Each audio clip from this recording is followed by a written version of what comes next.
I'm about to expose some very, very, very important details on how your car, your vehicle, generally works in respect to that of the fuel, your PMS, your gas, okay, and all that. So, see, when just like in my last Friday, when we're doing live, I did describe the vehicle just the same way the human body works. That to a certain level, the vehicle works that way. Okay, so let me pay a little emphasis on this now. The vehicle uses fuel. How does it use fuel? Now, have you ever heard about combustion? Combustion is easy. It's easy. Everybody cooks. You go to your kitchen, you light up either your stove or your gas cooker or your electric cooker. What happens? Flame comes out. But let me tell you this, just in case you don't know. You see, that particular gas, stove, electric cooker that you are using, if I decided to create a vacuum for it, what I mean vacuum, if I lock up all the places where air comes in, there's nothing you can do that will make that air, that will make that gas work. It will not work. It will only waste the gas. As you open it, as you release the nozzle, you open, the gas will start pouring out. If you like it, spark whatever thing you want to spark. It will not work. Yes, it won't work. It will not burn. That's what it means. It will not burn. So what is the implication of that? The implication of that is that without the air, which we actually specifically the oxygen, there will not be anything like burning, which we can say combustion. Okay? If you like, bring kerosene, all right, bring lighter, put it there, or bring gas, bring a lighter, and try to interact with each other. If you like, bring petrol, okay?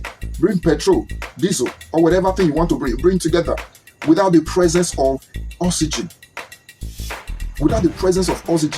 there will not be anything like combustion. So in your kitchen, for example, where you cook, there are a lot of oxygen around. And besides, if there's no even oxygen, you can't stay there because you will suffocate. Yeah? Yes, you will suffocate. So the presence of oxygen makes it possible for you to breathe, stay in that kitchen in the first place. The presence of oxygen also makes it possible for your stove, for your electric cooker, and all that to burn. Without this, there will not be any burn. Okay, now let's take that knowledge to the vehicle. Now the vehicle uses fuel, the petrol. Yes, it uses the petrol. But note that the vehicle does not use only the petrol. The vehicle also uses air. So there are three things that make the vehicle, the fuel, useful. 1, the air. 2, the petrol itself. 3, the light, the fire. And how do all these things come together when it comes to the vehicle? Now, the vehicle has all these things I'm talking about happens inside the engine. And in that place, that in the engine, that's what we call the combustion chambers. Combustion chambers, where the burning takes place. Okay, now, you see, when you fill up your tank, there is an actuator, what we call an actuator, which people generally call the fuel pump. The fuel pump is actually an actuator. That when is given the appropriate signal, the fuel pump pumps the petrol straight to the injector or the nozzle. Some people call it injector, other people call it the nozzle. But whichever one, you know what we're talking about. And from there, it enters, it goes in straight. There are chambers, there are holes leading to the combustion chambers. And it's the injector that fits into that area, depending on the number of cylinders. Somehow, some cars are 4 plugs, 4 cylinders, 6 cylinders, 5 cylinders, 8 cylinders, 10 cylinders, 12 cylinders, and so on and so forth. Okay, so depending on how many cylinders you have. Now, the fuel pump pumps the petrol to the injector. the injector delivers the fuel, the petrol, to the combustion chambers. Then what happens? Now inside that combustion chamber, something else also happens. The combustion chamber also have another chamber where the spark plugs are also connected.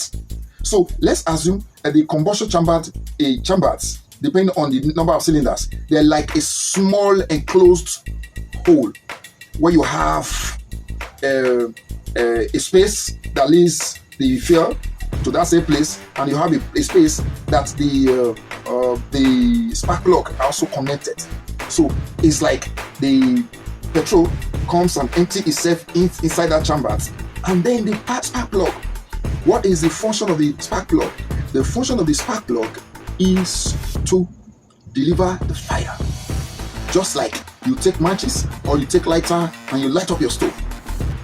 After you have, opened the nozzle where the gas will come out, and then already without you knowing what is going on, you light it up and it will light. As I was saying, we're in the combustion chambers. Right now, mentally, I need to use your mind to visualize this. Mentally, you already have an enclosed combustion chambers. All right, and right now we already have a supply of petrol inside. Okay, all right. Now, I did mention the spark plug. The function of the spark plug is to supply the fire. All right. Then you supply the fire. The spark plug supplies the fire. But there's one item missing, and that's the air.